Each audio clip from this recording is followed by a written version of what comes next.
Muy buenas tardes, buenos días todavía, hermanos. Es para nosotros con mi esposa es una alegría estar acá. Siempre disfrutamos mucho su amor, su cariño.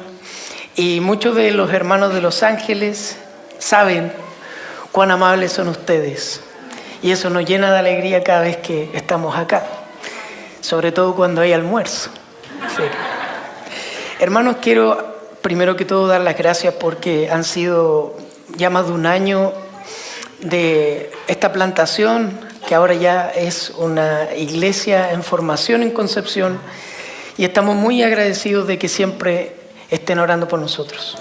Muy agradecidos, siempre el pastor Julio, Miguel, nos cuentan de, estuvimos orando por ustedes y eso realmente nos anima mucho saber que contamos con ustedes como familia y ustedes con nosotros también. Así que serán muy bienvenidos si en algún momento nos visitan allá en Concepción. Amén. El hermano Yair ya leyó la porción de la escritura que vamos a estar compartiendo hoy. Así que si me permiten un momento, me gustaría elevar una oración. Padre, cuán bueno eres tú, Señor. Cuán inmenso es tu amor, Señor, para con nosotros. Que hoy, Señor, nos recuerdas lo paciente que eres con nosotros, Señor. Lo bueno que eres con nosotros, Señor.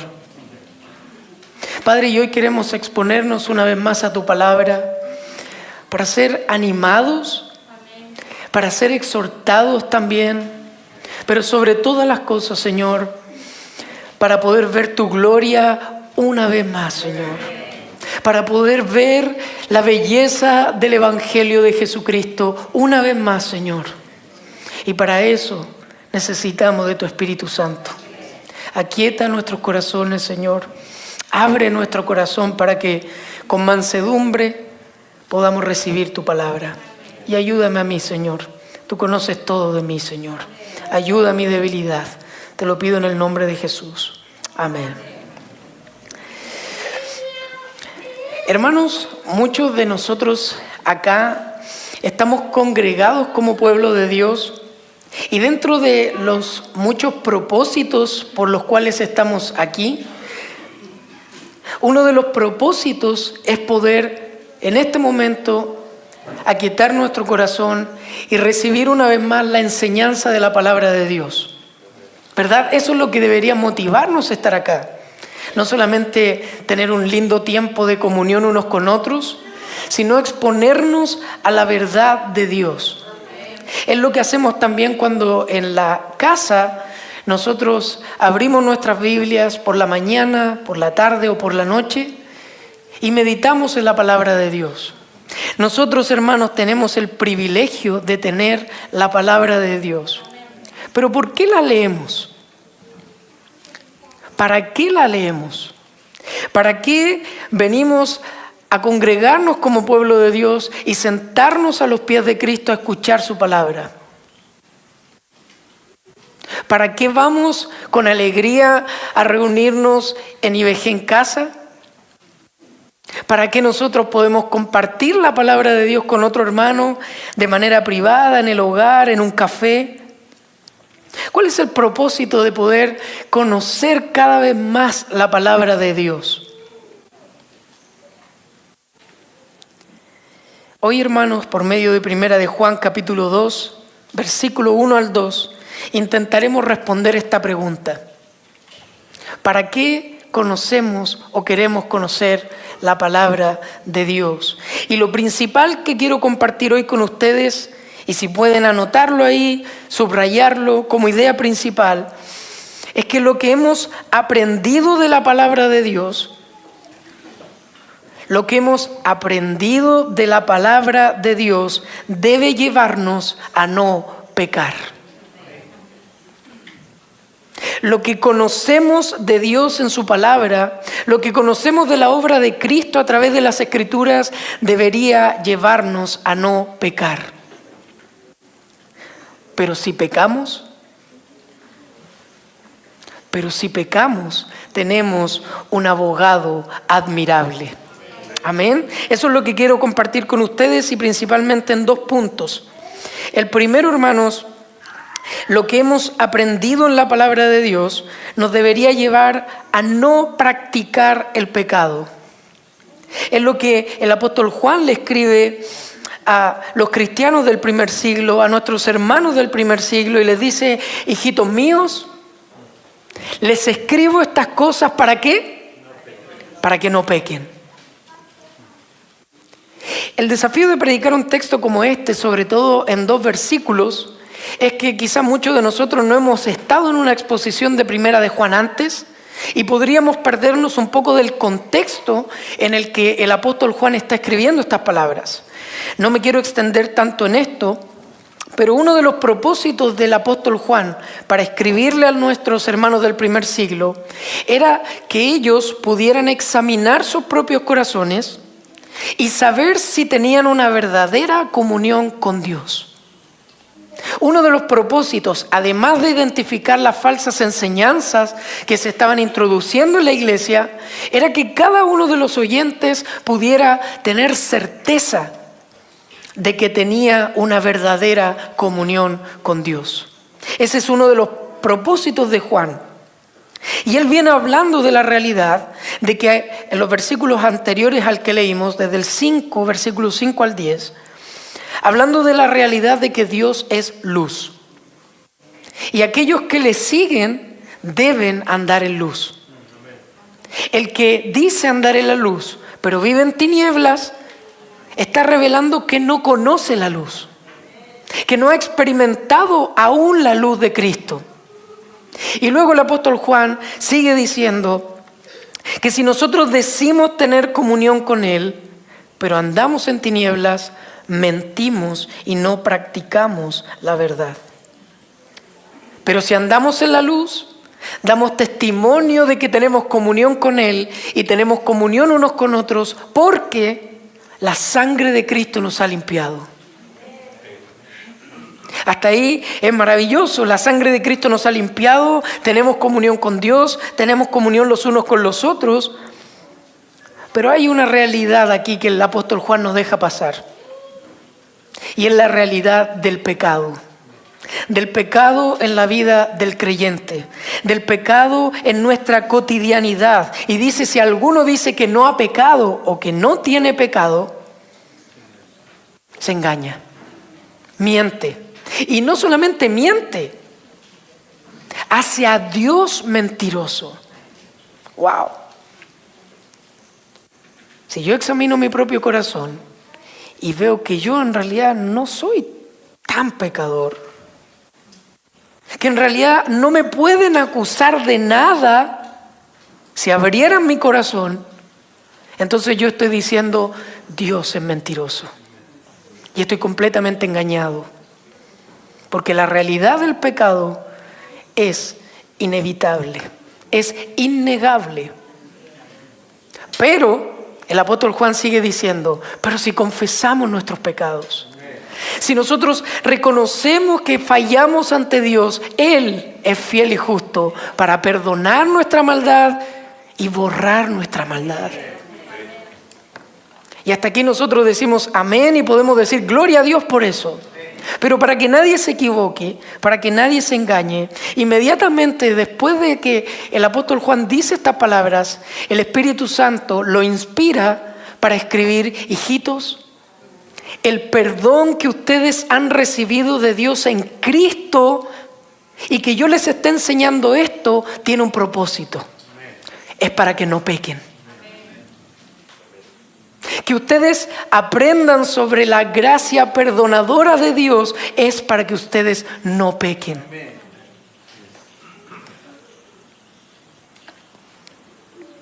Mi propósito, parafraseando a Juan, de escribirles estas cosas es que ustedes lleven una vida más piadosa, más obediente y que no se engañen a sí mismos. Por lo tanto, la primera verdad de este primer punto es que todo lo que hemos aprendido de Dios en su palabra nos debería llevar, impulsar a tener vidas más obedientes a su palabra. No puede ser de otra manera, hermanos. Aquellos que han nacido de nuevo saben que no puede ser de otra manera. Cuando nosotros nos reunimos aquí como pueblo de Dios, cuando nosotros nos reunimos con nuestros hermanos en Concepción, cuando estamos escuchando la palabra de Dios, debemos recordar esta verdad. El conocimiento que obtenemos de Dios a través de su palabra es para que nosotros podamos poner en práctica su palabra.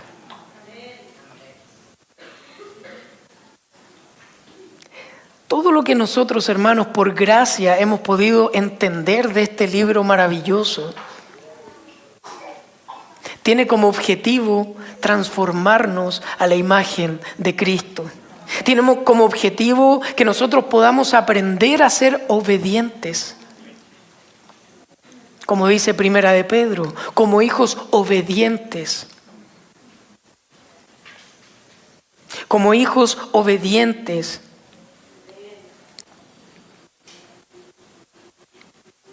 Algo que caracterizó, hermanos, el carácter de Cristo es que Él fue obediente. Pero su obediencia no fue parcial. Su obediencia no fue externa. La obediencia de nuestro Señor Jesucristo fue una obediencia de todo corazón. Internamente y externamente fue una obediencia perfecta, hermanos. El carácter de nuestro Señor Jesucristo olía a obediencia. Su perfume era la obediencia. Y nos dio ejemplo de cómo debemos vivir. Pero hay un problema. ¿Cuál es el problema? El problema es que tú y yo, hermanos, no podemos tener ese nivel de obediencia perfecta que tuvo Cristo. Porque Cristo obedeció perfectamente, porque era la única opción, la única posibilidad de que Él cumpliera la ley de Dios y pudiera salvarnos de nuestros pecados. Cristo nunca pecó. Nunca quiso pecar. Perseveró en su obediencia para ahora llevar muchos hijos a su gloria. Nosotros no podemos hacer eso. Pero el mandamiento es, hijitos, estas cosas les enseño para que no pequen. Pueden ver, pareciera una especie de contradicción. Ustedes no deben pecar, pero hay una realidad en nuestro interior que está siendo redimida por Dios, que está siendo trabajada por Dios en nuestro interior, para que algún día, hermanos, cuando partamos de este mundo o el Señor venga por nosotros, podamos vivir vidas perfectas de obediencia al Padre. Y debemos estar mirando eso. Debemos no desanimarnos cuando vemos esta realidad del pecado en nuestro corazón. ¿Debemos sufrir por nuestro propio pecado? Absolutamente. Bienaventurados los que lloran, porque ellos recibirán consolación. Y parte de esa tristeza proviene de mirar nuestro propio corazón pecaminoso y desobediente. Pero Cristo nos está transformando. Pero Cristo está cambiando día a día nuestro corazón para que aprendamos a ser obedientes. Y las tribulaciones que vienen, hermanos, las crisis que vienen muchas veces a nuestra vida, tienen por objetivo poder desarrollar obediencia en medio del dolor y seguir los pasos de nuestro Señor Jesucristo. El perdón de nuestros pecados no nos debería empujar a pecar más. Si eso está pasando, hermanos, hay un problema. Entender que la gracia de Dios se ofrece gratuitamente por nuestros pecados no debería producir un relajo en cuanto al pecado. Bueno, Dios me ha perdonado, por lo tanto ahora tengo libertad de pecar, libertad de adulterar, libertad de codiciar. Total, mis pecados han sido perdonados. Hijitos, estas cosas se las digo para que no pequen. Es por eso, hermanos, que si nosotros estamos creciendo en la palabra de Dios, que es maravilloso, Es una bendición que ustedes tengan grupos en casa donde puedan profundizar en el carácter de Dios. Que los jóvenes puedan conocer al Dios que los salva es maravilloso. Pero mientras crecemos en el conocimiento de la palabra de Dios, debemos estar pendientes de nuestra obediencia a eso que entendemos. Porque si estamos creciendo en teoría y en conocimiento de la palabra de Dios, pero a la par eso no se refleja en una puesta en práctica de lo que aprendemos, algo está mal en nuestro corazón. Y es una pregunta que todos nosotros debemos hacernos, hermanos. ¿Qué nos preocupa más? ¿Qué me preocupa más a mí como creyente? ¿Devorar libros? ¿Devorar teología? ¿Ser un experto en manejar las doctrinas de tal o cual?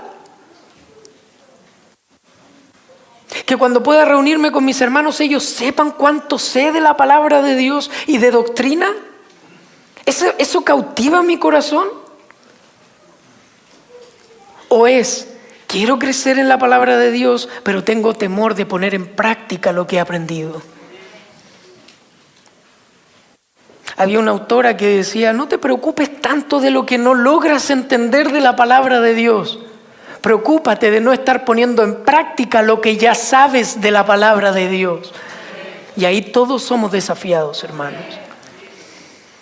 Todos somos desafiados a vivir conforme a la voluntad perfecta de Dios. Ustedes no son mis hijos, ustedes son mis hermanos en Cristo, pero tengo que hacer eco de las palabras del apóstol Juan. Hermanos, estas cosas que les estoy diciendo es para que tú y yo no pequemos. Las cosas que el pastor Julio les ha enseñado durante años, las cosas que los hermanos que predican aquí le han enseñado durante años. Todo lo que ustedes están aprendiendo en IBG en casa, lo que se comparten unos a otros cuando se juntan a conversar, a comer, a compartir, tiene como objetivo que tú y yo no pequemos.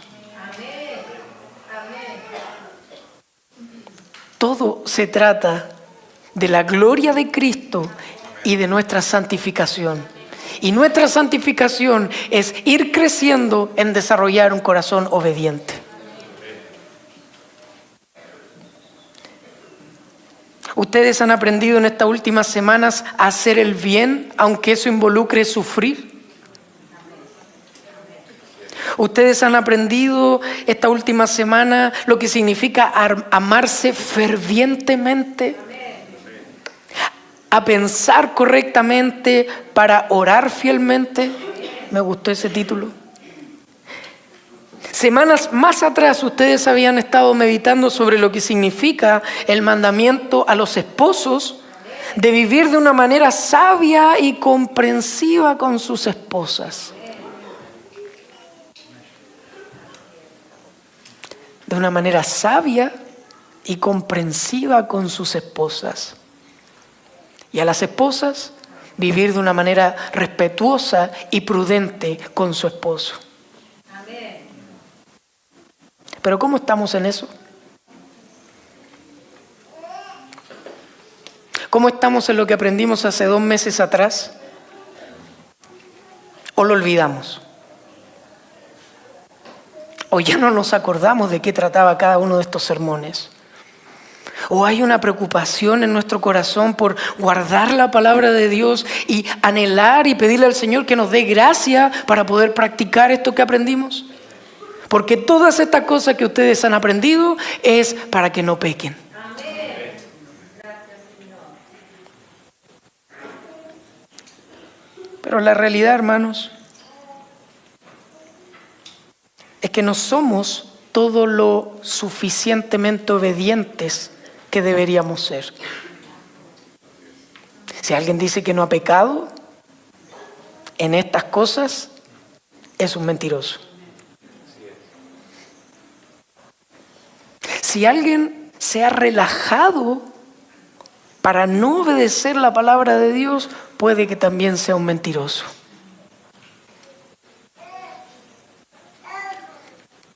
Con demasiada frecuencia somos negligentes para buscar a Dios. Con demasiada frecuencia no amamos a los demás como deberíamos amarlos. Con demasiada frecuencia nos olvidamos de hacer el bien cuando éste requiere un sacrificio. Con demasiada frecuencia, hermanos, hallamos esta realidad. El Señor nos manda a no pecar y nosotros le ofendemos. Y nosotros tomamos su ley y en un acto de rebeldía decimos, esto yo no lo voy a obedecer. Esto yo no lo voy a abandonar. No me quiten este ídolo, no me quiten este tesoro. Y nuestro corazón entra en una lucha interna por amar a Dios o abrazarse al pecado destructivo. Pero hermanos, necesitamos recordar esta verdad. Necesitamos orar como oraba el salmista y tener esta convicción que dice en el Salmo 119. En mi corazón he guardado mis dichos o tus dichos para no pecar. En mi corazón he guardado tus dichos para ahora ser un experto en Biblia. En mi corazón he guardado tus dichos para ahora cada vez que tengo la oportunidad soltar algún versículo y exhortar a algún hermano. En mi corazón he guardado tus dichos para que otros vean cuántos sé. No era el corazón del salmista. No era el corazón de un hombre conforme a la voluntad de Dios. Los que han nacido de nuevo claman y le dicen, Señor, quiero guardar tu palabra. Señor, hay una realidad en mi cuerpo, hay una realidad en mis miembros que me lleva a pecar. Señor, pero ayúdame a no pecar. Ayúdame a atesorar tu palabra para no pecar contra ti. Y es un gemir constante.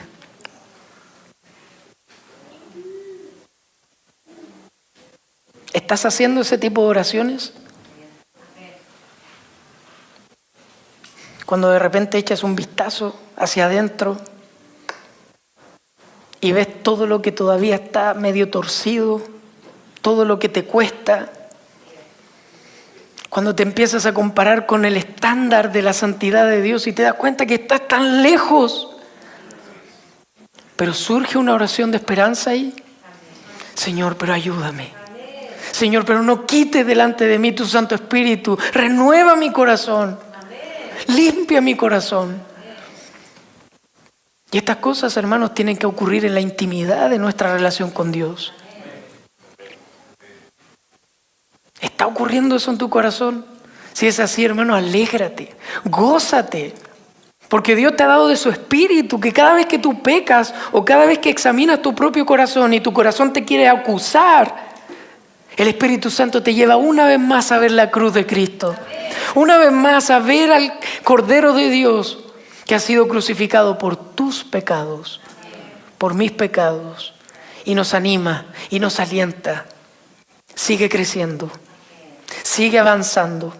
Nosotros no somos de los que retroceden, sino de los que perseveran hasta el fin, porque Él nos persevera. Amén. Pero no podemos dejar de entender y de ser conscientes de lo destructivo del pecado, hermanos.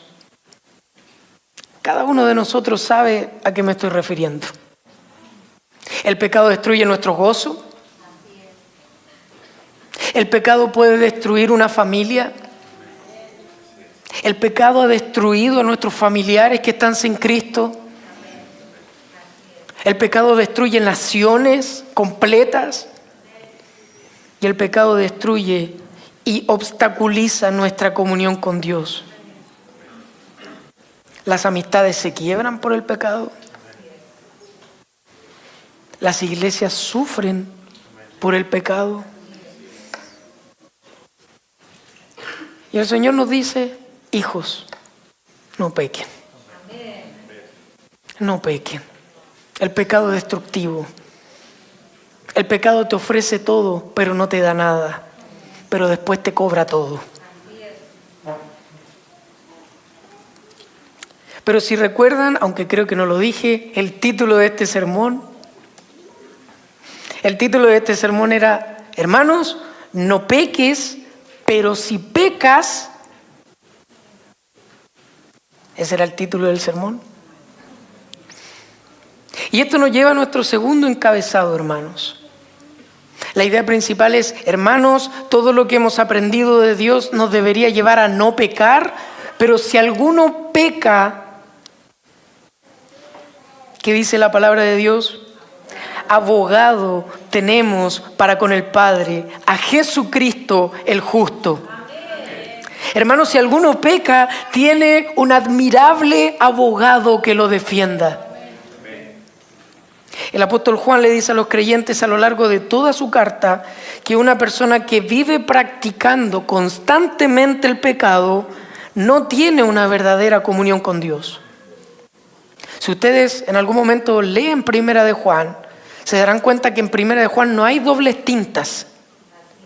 O eres o no eres. No eres a media. O estás viviendo una vida en la luz o estás en tinieblas. O estás practicando la verdad y eres de Dios, o estás practicando el pecado constantemente y eres del diablo. No hay dobles tintas.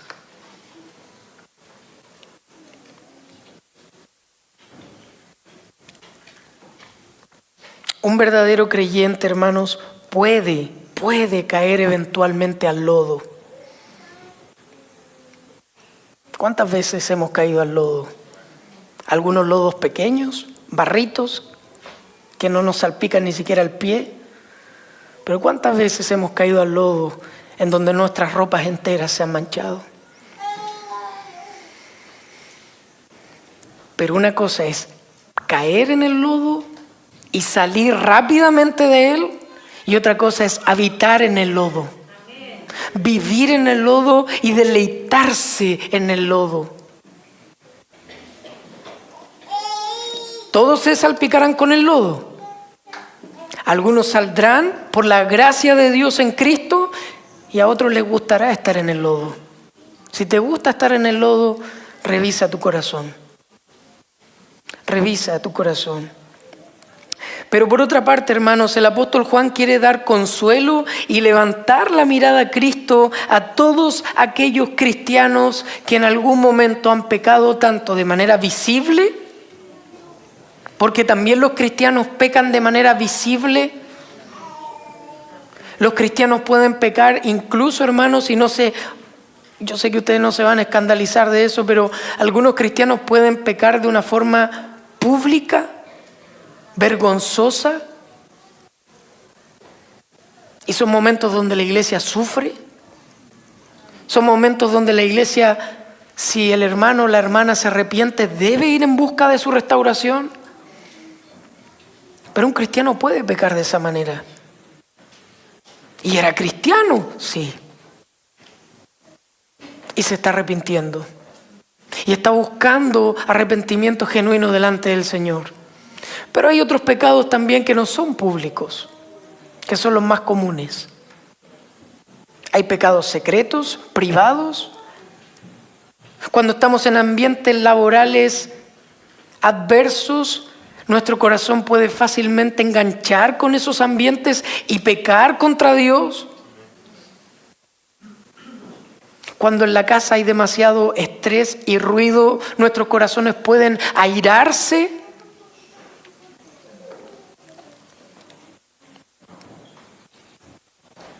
Pero el texto, hermanos, que tenemos por delante no dice, si pecas, pagarás. ¿Han escuchado eso? ¿Como pecas, pagas? Hermanos, ¿se imaginan si eso fuera verdad? Estaríamos todos, hermanos, literalmente consumidos por la santidad de Dios. El texto no dice, como pecas, serás rechazado. Si pecas, entonces tendrás que meterte en una cueva y esperar a que la tormenta pase. El texto, hermano, no dice, si tú pecas, no hay esperanza para ti. Nuestro texto maravilloso dice, si alguno peca, abogado tenemos para con el Padre, a Jesucristo el justo. Amén. Esa es nuestra esperanza, hermanos, cuando pecamos. No que nosotros busquemos el pecado. Recuerden, hermanos, estas cosas son para que no pequemos. Pero si alguno peca, tiene alguien que lo defienda. Si alguno peca, tiene alguien que lo defienda. El apóstol Juan quiere consolar a los creyentes que reconocen su pecado. ¿Recuerdan cómo termina el capítulo 1? Si alguien confiesa su maldad, si alguien confiesa su pecado, ese recibirá perdón. Ese recibirá gracia. Sigue con la misma idea. Si alguno peca y confiesa su pecado, recuerde que tiene un abogado. Recuerde que tiene alguien que le defiende. Este abogado no es un abogado corrupto, no es un abogado tramposo. Este abogado, hermanos, es el hombre más justo, más hermoso, más glorioso que podríamos tener. ¿Es Jesucristo tu abogado? ¿Es Jesucristo tu defensor? Hermanos, si Cristo es tu defensor, ¿quién te acusará? Si Cristo está de tu parte, hermano, si Cristo es tu abogado, hermano, entonces el veredicto ya fue declarado. Y adivina cuál es ese veredicto. Eres justo delante de Dios por lo que Cristo ha hecho en la cruz. Esa es tu sentencia, que no es sentencia. Ese es tu veredicto. Si tú has creído en Cristo, si tú has confesado tus pecados y vives constantemente confesando tu pecado frente a Dios, hay uno que defiende tu causa. Hay uno que defiende tu causa.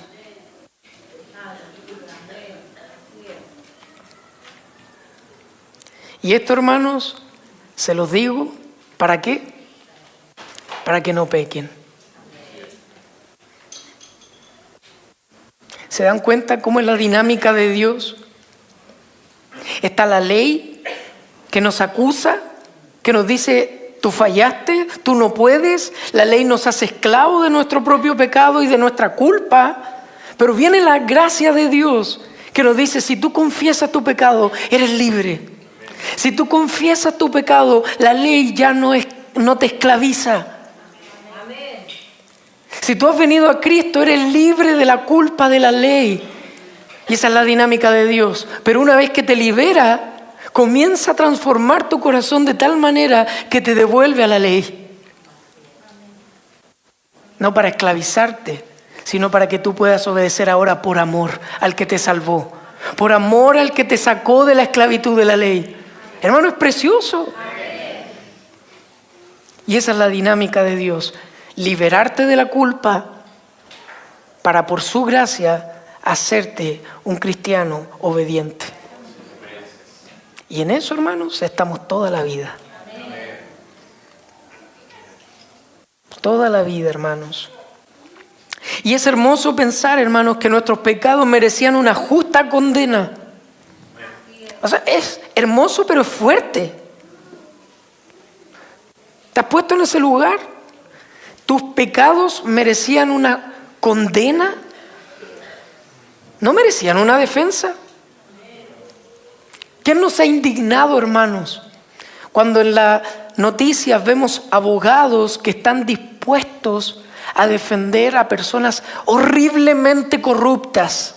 ¿Qué nos indigna de eso? Pero ¿cómo puede ser abogado de tal? ¿Te ha pasado? ¿Cómo es posible que los defiendan? Y Cristo nos mira. Y Cristo nos mira con ternura, con sus ojos paternales, pero nos dice, yo estoy dispuesto a defenderte a ti, que eres igual que ellos. Solo que a ellos los descubrieron. No eres diferente. Y yo estuve dispuesto a ser tu abogado. Yo estuve dispuesto a ser abogado de un hombre que persiguió y mató a mi pueblo. Eso dice el Señor.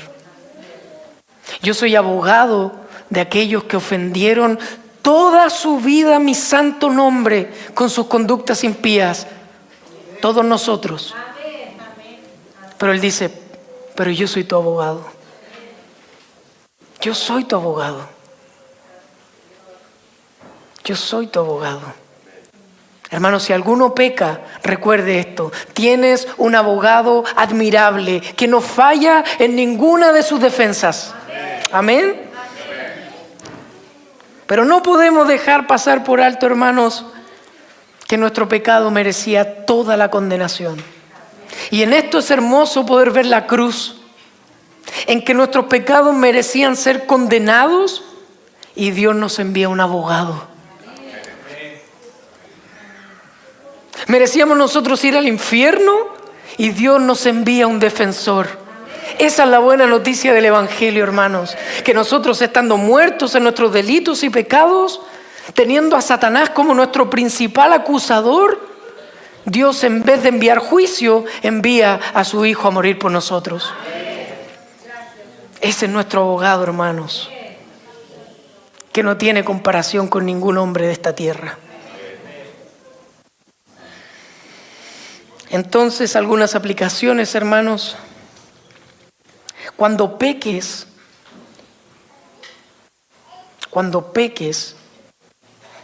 delante de Dios, delante de otros, no intentes justificarte.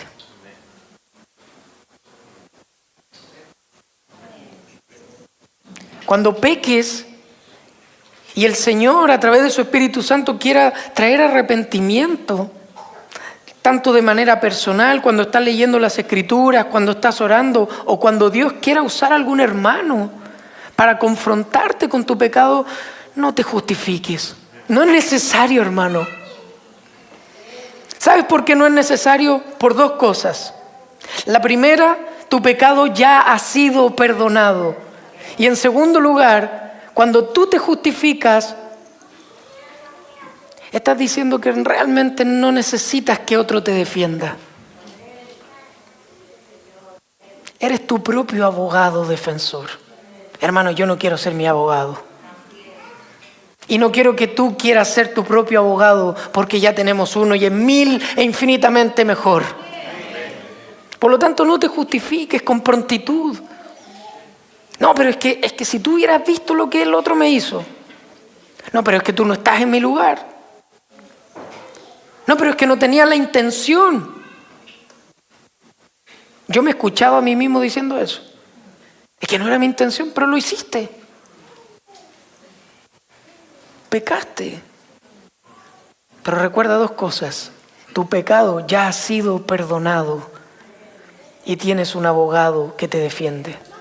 No te defiendas tú mismo. No es necesario.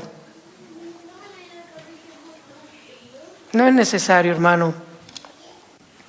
Lo segundo, hermanos, cuando veas a un hermano pecar o que peque contra ti, por favor, y esto me lo digo a mí mismo, por favor, después de hacerle ver su pecado con mansedumbre, como dice Gálatas 6, versículo 1, después de hacerlo con amor, recuérdale que tiene un abogado.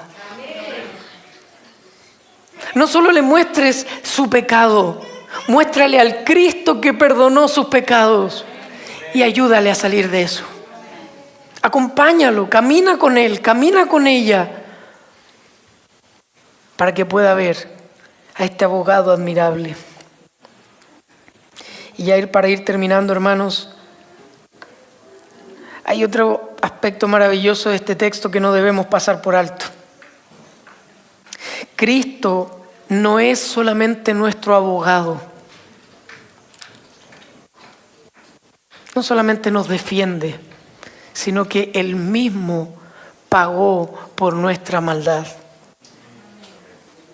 No solo nos defiende ante el Padre, no solo intercede por nosotros. El texto dice que Él mismo es la propiciación por nuestros pecados. Él es el pago por nuestra maldad. Hermano, si tú estuvieras acorralado en un juicio con el historial de todos tus pecados frente al tribunal de Dios, ¿Cuánto crees que sería la deuda?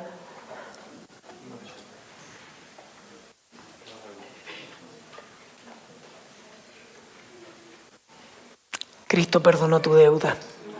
No solo defendiéndote, sino poniéndose como pago por tus pecados. ¿Habrá algo más glorioso que eso, hermanos? Tener a un abogado que no solo te defiende, sino que dice, yo pago tu culpa. Yo pago por tu maldad. ¿Se imaginan ahí uno en el tribunal? Llorando de alegría, llorando de felicidad. Porque aquel que me defendió ahora se entregó por mí. Y le dijo al juez, condéname a mí, cúlpame a mí. Yo pongo mi vida por él. Y cuando meditamos en esto, hermanos, cuando meditamos en que Jesús derramó voluntariamente su sangre para cubrir nuestros pecados, deberíamos llenarnos de nuevos impulsos para obedecer su palabra.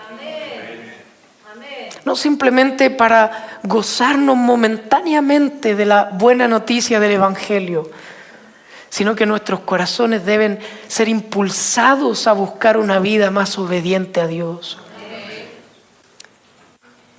Si eso no está pasando, hermanos, hoy es un buen día para confesar nuestra dureza de corazón, para confesar nuestra fe superficial, para confesar nuestra fe nominal, religiosa. Hoy es un buen día, hermanos, para recibir el perdón de nuestros pecados y caminar en pos de una vida más obediente a Dios.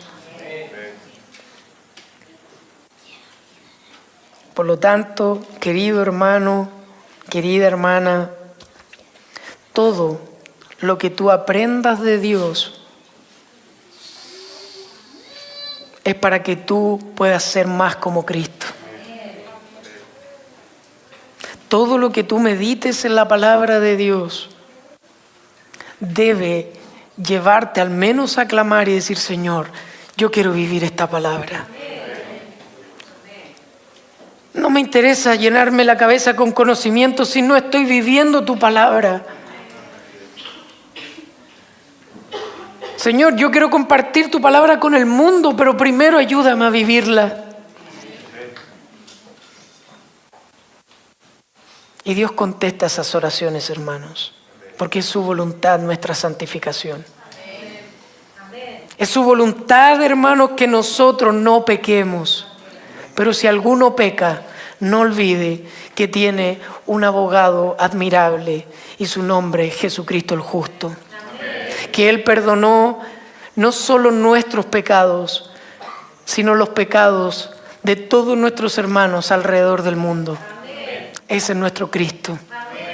Entonces ahora, hermanos, oremos agradeciéndole al Señor por nuestro perdón, pero pidiéndole al Señor que llene nuestros corazones con un impulso de obedecer más su palabra. Oremos, hermanos.